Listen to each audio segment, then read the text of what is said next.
If you followed this channel for a while, you'll notice I don't really stick to a topic or a genre. I go all over the place. I've made videos on portraits and landscapes and food photography and product photography, and I've made films with abstract photographers and seascape photographers and woodland photographers and self-portrait photographers, street photographers, and I've also given you tutorials on all aspects of Lightroom and different techniques in Photoshops, and started to give you filmmaking stuff on shooting B-roll and working out the pacing of your films and how to color grade your footage. And that's just the more tutorial documentary side, not even to mention the more philosophical videos I put out. And that's a conscious choice for me, because when anyone asks me what sort of photographer are you, I might say that portrait photography is a first love for me, but I'd never suggest that I'm a specialist photographer that's just worked in one area to get really great at it. I've taken a slightly different route in that I've built a very varied skill set that sees me as comfortable going out onto the streets to take photos there as it would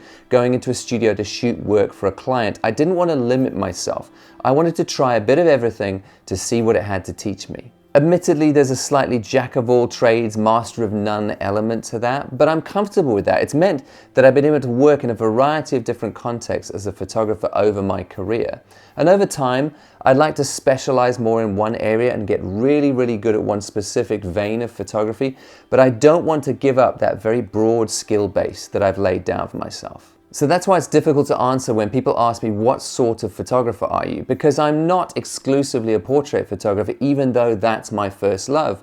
I'm not a product photographer, even though that's where I've made most of my money over my career. And I'm not a street photographer, even though you can find examples of street photography on my Instagram. So I resist these neat categories because there's a lot that I shoot that doesn't fit into any of those. And I want to protect the space to keep shooting, exploring, and experimenting as broadly as I'm led to. So to guard that space, to keep playing, and to buck the expectations that others will inevitably place on you, I tell people now, I'm just a photographer. I remember when I was starting out in photography, how confusing I found all the labeling. So let's take portrait photography.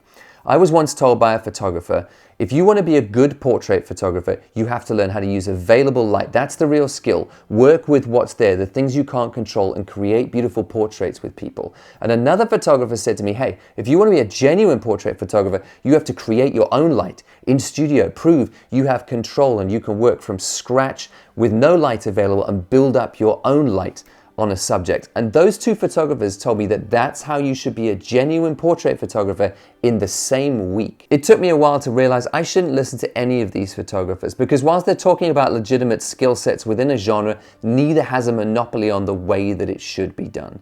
I needed to go my own way and pick skills from anyone and everyone and build something in the middle that worked for me. And you'll know, if you placed your work out there online, people are very quick to jump on and label and check that you're doing it the way they think it should be done to make that label legitimate. I mean, I've had people tell me that my headshot photography shouldn't be labeled headshot photography because it's not real, it's not proper, because I choose to shoot with Rembrandt light, so it has too much shadow to be legitimately labeled headshot photography. It doesn't fit in that box. If I put out a video showing you some Photoshop technique, invariably a few people will comment underneath and go, well, now that you've used Photoshop and changed things around like this is no longer photography. It's not the proper label. Now you have to label this digital art. It happens all the time on Instagram. If I post a photograph of someone moving through shadow from a distance and they're anonymous, as I often do, I'll always have a few people jumping on and reminding me, listen, this isn't street photography. It doesn't fit the category or the box or the label. I was actually invited to sit down for coffee with a fairly well-known street photographer quite recently, and it seemed all he wanted to tell me was this light and shadow stuff that I was doing was not real street photography, and I wasn't a legitimate part of what he perceived to be his group. I was even told by someone at a recent meetup that he discovered the correct label for the sort of images that I was posting on Instagram, and he needed me to know that I was actually a light architect. And he sort of looked at me expecting me, I think, to resist and push back and say, no, I'm a real street photographer. But I just said to him, I don't mind what label you put on the work that I do. It doesn't bother me in the slightest. And I would never resist something as cool sounding as light architect. Are you kidding me? That's going on my business card. At the end of the day, there are just some people that need things to fit into neat boxes and categories, and everything needs to be labeled correctly for them. It's very important. And there's often an underlying reason for this, but we'll get to that in a second. The problem with these box makers, these label distributors, those running around trying to form definitions or making sure everyone's work conforms to their imaginary rule books, is they become gatekeepers for people trying to enter into photography. I literally heard a photographer on a video say recently, he said, if you don't know, and then he rattled off a long list of very technical terms. He said, if you don't know what all those terms mean, you don't know anything. And you need to go and buy my online course and learn what those terms mean.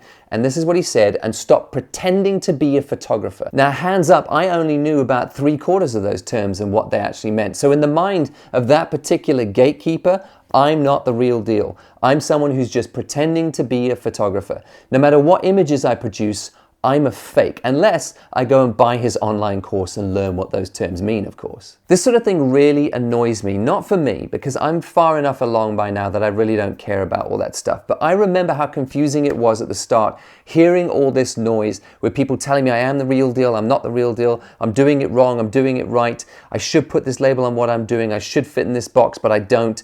And it just killed experimentation for me and killed the freedom to try new things and not to have to think in such neat categories. And I want to save you from that if at all possible. Gatekeepers are trying to control their space. They feel they can stop people coming in or allowing people in by telling them they're real or fake or making people do things their way. And a lot of them are good photographers. So who would blame you when you're starting out for taking them seriously? But I think when you understand what their actual motive is, you can start to tune some of that noise out. Interestingly, this stuff doesn't come from the photographers you might expect. You might assume that the gatekeepers of any genre would be those right at the top, but that's not often the case. Those who are making a noise, talking about who's allowed in the group and who's allowed out the group as if they have that kind of authority, that stuff comes from a group that a good friend of mine likes to call middle management photographers. This group are often very technical, they know their stuff, they definitely have talent, but they also have a secret worry that maybe their work lacks some meaning.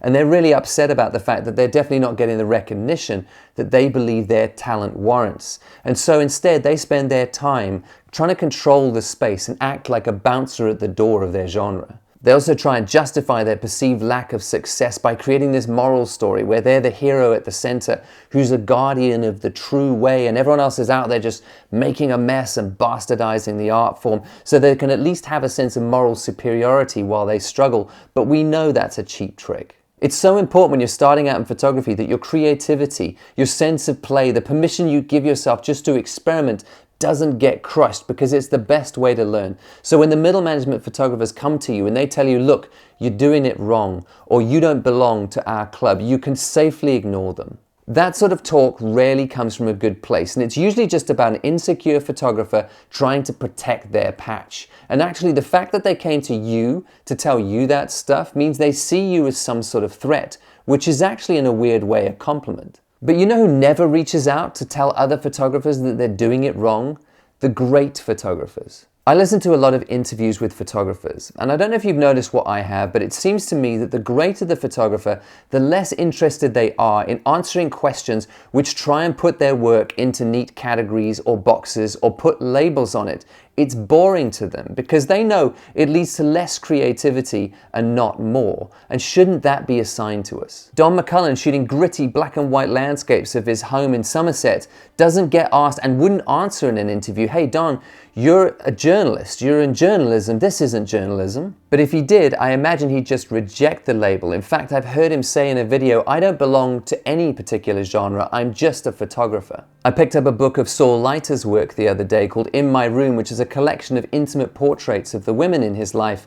And a friend of mine picked up the same book and he said, I can't get into this. This isn't Saul Leiter. He's a street photographer who plays with color and abstraction. This isn't him. It's not in the right box. Similarly, I imagine Saul Leiter would say the same thing. I'm not wearing your label. I'm just a photographer and I'm going to shoot whatever I want to shoot. When Sebastião Salgado came up with Genesis a few years ago, showing us the natural world in all its beauty and beautiful black and white images, there were people who pushed back and went, this isn't you. We don't know where to put this. You're a humanitarian photographer. You take photographs of refugees and workers around the world. This isn't in the right box. In the same way, Salgado is not going to fit neatly in your category because he will tell you, as all the greats will, I'm just a photographer. Joel Meyerowitz shooting pewter jugs on tabletops as still lives in his Tuscan villa, or recently shooting self-portraits in lockdown and people saying to him, Joel, you're a street photographer, this isn't street photography. He will tell you, I am just a photographer and I will shoot what I want. These guys won't stay in any box you put them in, and thank goodness, because we may miss out on looking at some of the beautiful images they produce.